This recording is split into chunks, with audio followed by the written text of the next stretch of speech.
Today I want to talk to you about 2x4s, toilet paper, and home prices and figure out what these three things all have in common right now. So what do these three things have in common? They're all made out of wood. And if you shopped for toilet paper or lumber, or even started to build your own home, if you've been that fortunate, you know that the cost of all these items is going up. So let's talk about exactly why that is and what is happening in the background to drive prices up. I think this is a really important story as we head into the end of 2020 and into 2021. So this is really a story about a mismatch of supply and demand.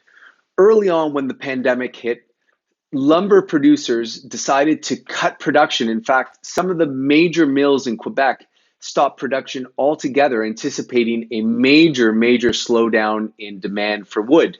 So thereby reducing the supply of lumber in the market to make sure that the prices stayed stable. Well, what's happened in the meantime totally surprised everybody. And there has been an increased demand like we've never seen for lumber. Why? Canadians are staying home. They are undertaking a heroic effort to improve homes. Renovations are very popular. And in the meantime, there's still demand for home builders to keep on building new homes. So all of this new demand was not met by the supply in the marketplace. And that, of course, has driven up prices. So by how much did the price of wood actually go up?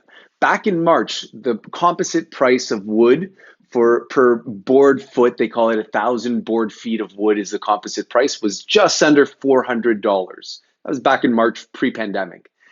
August, September, that composite price reached $900 per board foot. So that translates into a 125% increase to the price of wood, which is astronomical and has an impact from everything from your toilet paper to your tissue box to your 2x4. So what impact does this elevated price of softwood lumber have for real Canadians?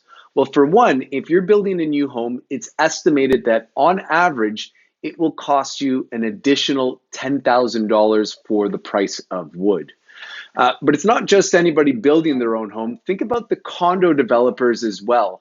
They have to sell their units based on certain construction price that they assume. Those margins are very thin.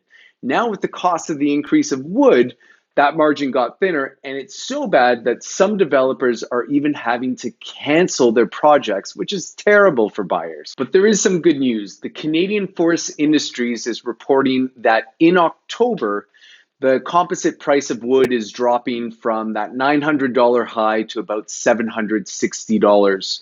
And this is due, of course, to an increase in supply. So the mills are producing more wood.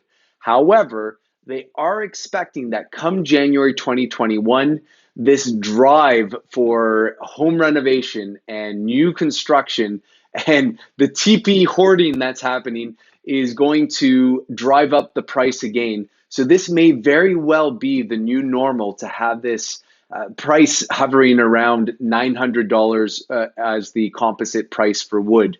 And that, of course, makes everything much more expensive. Listen, my name is Chris Mulder. I'm a Toronto mortgage broker, and I love talking about all things Canadian economics. I hope you enjoyed this video.